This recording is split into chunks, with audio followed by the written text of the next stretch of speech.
Hi guys, welcome to Ravi life style. இன்றைக்கி நம்ம வீடியோவில் என்ன பார்க்க போகிறோன்னா, கோழி அடை வைக்கிறது, சில பேர் அவியம் வைக்கிறதும்பாங்க. தமிழ்நாடு ஸ்டைலில் வந்து அடைப்பெடுக்கிறது அப்படிம்பாங்க. அதை பற்றி தான் இன்றைக்கி நம்ம வீடியோ பார்க்க போகிறோம். எப்படி அடை வைக்கலாம் அப்படிங்கிறது நிறைய பேருக்கு டிப்ஸ் தெரியாதவங்க பார்த்துக்கிறதுக்காக நான் வச்சுருக்கேன். அதுமாரி கோழி அடை வைக்கிற நீங்கள் முதல்ல நைட் டயத்தில் வைங்க. நைட் டயத்தில் அடை வச்சிங்கன்னா நைட்லேயே சீக்கிரம் பொரிஞ்சிடும். அதுக்காக தான்.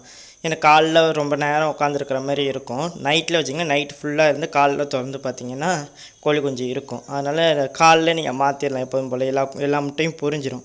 1-2 தவிர மற்ற எல்லாமே பொரிஞ்சிடும். அதுக்காக தான் நைட்டில் வைக்க சொல்கிறது. அதுமாரி கோழி அடை வைக்கும் போது மூடி வைங்க. முதல் 2 நாள் மூடி வைங்க. ஃபுல்லாகவே மூடி வைக்கணும்னு அவசியம் இல்லை. ஏன்னா அதை அடை உட்காந்துருச்சுன்னா அந்த இடத்த விட்டு நகராது. அதனால் நீங்கள் தைரியமாக முதல் 2 நாளைக்கு மூடி வச்சிங்கன்னா கோழி முட்டையில் உட்காடுறதுக்காக. அதுக்கப்புறம் தானாகவே அது வந்து உட்கார ஆரம்பிச்சிடும். அதனால் ஃபுல்லாக மூடி வைக்கணும்னு அவசியம் இல்லை.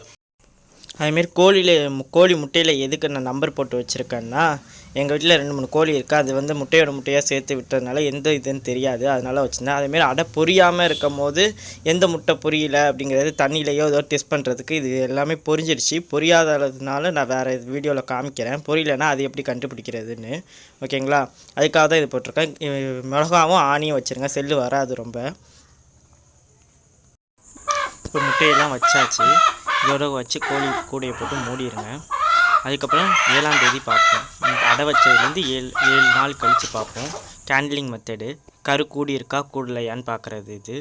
இதுமாரி இருட்டாக இருந்துச்சுன்னா கரு கூடி இருக்குது அப்படின்னு அர்த்தம். ஓகேங்களா? அதுவும் வந்து இந்த கரு ஃபுல்லாக அந்த லைட் பாஸ் ஆகாது அந்த இதுக்குள்ளே, அந்த முட்டைக்குள்ளே. இதே நீங்கள் தனியாக வச்சு கரு இல்லாத முட்டையும் காமிக்கிறேன் பாருங்கள். சின்ன லைட்டாக வச்சுக்கோங்க. சின்ன லைட்டாக வச்சு பார்த்தா தான் தெரியும். இது வந்து கரு கூடாத முட்டை. எவ்வளோ வெளிச்சம் உள்ளார போகுது பாருங்கள். அது எவ்வளோ கருப்பாக இருக்குது இருட்டாக. இது எவ்வளோ வெளிச்சமாக இருக்குது பாருங்கள்.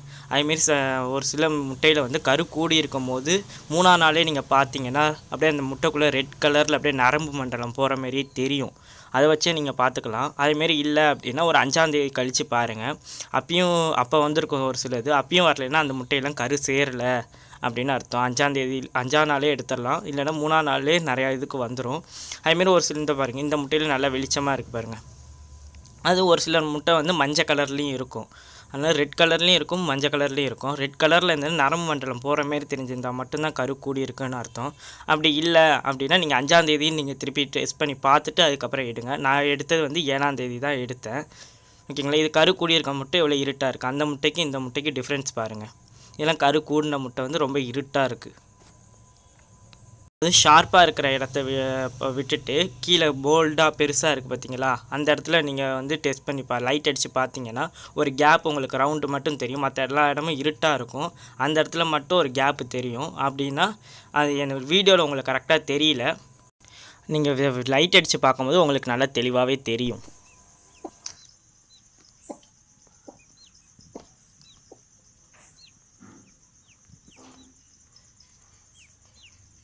பாருங்க, எல்லாத்துலேயும் மூக்கு கொத்தி இருக்குது. இதனால கூட கொஞ்சம் சவுண்டு கேட்குதுன்ட்டு தான் வந்தானோன்னு முட்டையிலேருந்து வெளியே வர்றது.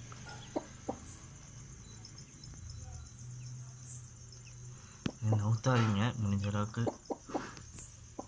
ஏன்னா அதுக்கு டைரக்ஷன் தெரியும் மூக்குலேருந்து வெளியே வர்றது. கோழி கொஞ்சம் உள்ளேருந்து கொத்திட்டு தான் வரணும்.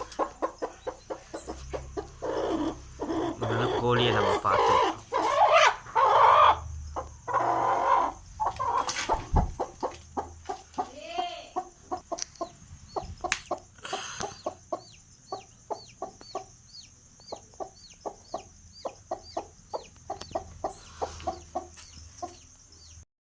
வாங்க இப்போ காலைல திறந்து பார்ப்போம்.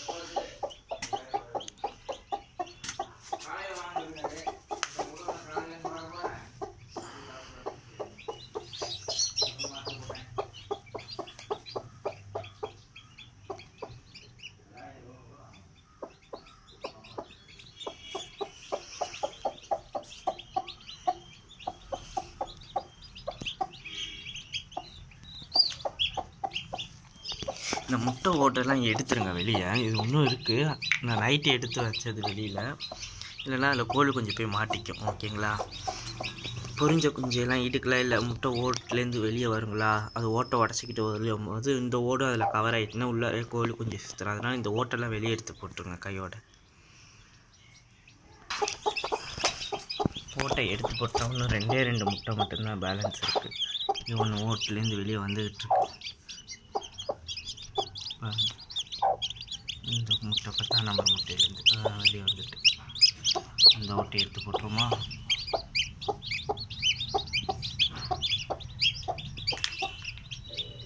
ரெண்டு குஞ்சு இப்போ தான் 2 பொரிஞ்சிருக்கு. இன்னும் 2 முட்டை மட்டும் இருக்குது. இன்னும் 5 3 இருக்குது. 5 3 இருக்குது. மறைக்குது பாருங்க.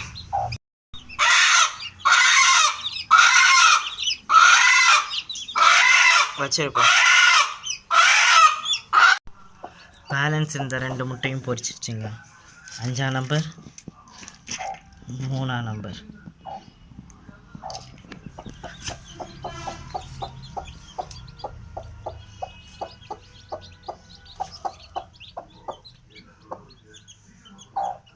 ஒயிட் இருக்குது, மற்றெல்லாம் இது ப்ரௌன் தான். இதுக்கப்புறம் சர்க்கரை தண்ணியை வச்சுட்டு அது குடித்ததுக்கப்புறம் கொண்டு போய் பெட்டியில் போட்டு அடைக்க போகிறோம்.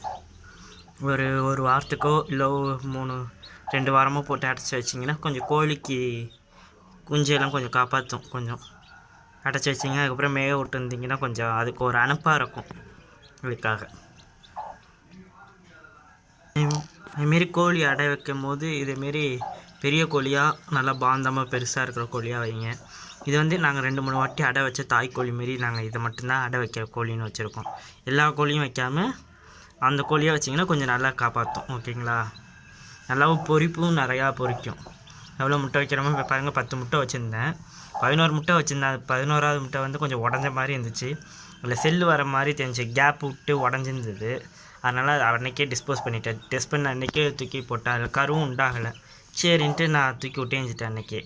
அதுமாரி பார்த்துட்டு நீங்கள் எடுத்துருங்க. 3ஆவது நாளோ 5ஆவது நாளோ டார்ச் லைட் வச்சு பார்த்துட்டு எடுத்துருங்க.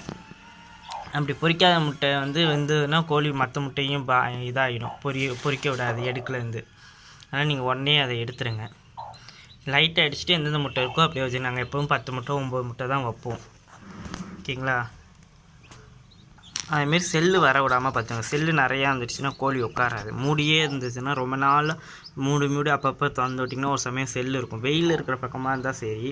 இதேமாரி நிழலாக இருக்கிற இடத்துல மழை காலத்துலலாம் செல்லு நிறையா வர ஆரம்பிச்சிடும். அதனால் திறந்தே வச்சுருக்கேன். மொதல் 2 நாளைக்கு மூடி வைங்க. அப்புறம் அதிலே உட்காந்துக்கும். காத்தோட்டமாக அதை உட்காந்துருந்தால் செல்லுலாம் அவ்வளோ வராது. பாருங்க எல்லாம் போய் உள்ளார உட்காந்துடுச்சு. வாங்க இப்போ போய் சர்க்கரை தண்ணி எடுத்துகிட்டு வரும் கலந்து.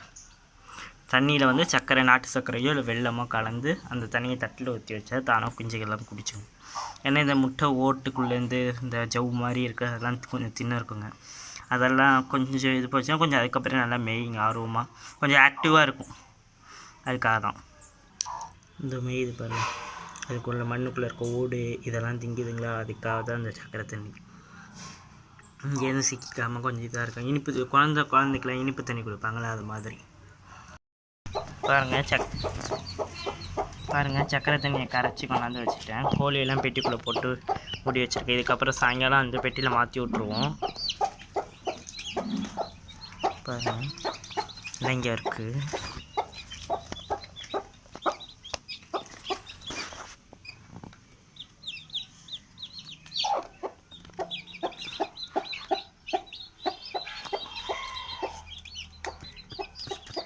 வாங்க தண்ணியை கொண்டு போய் உள்ளார வைப்போம்.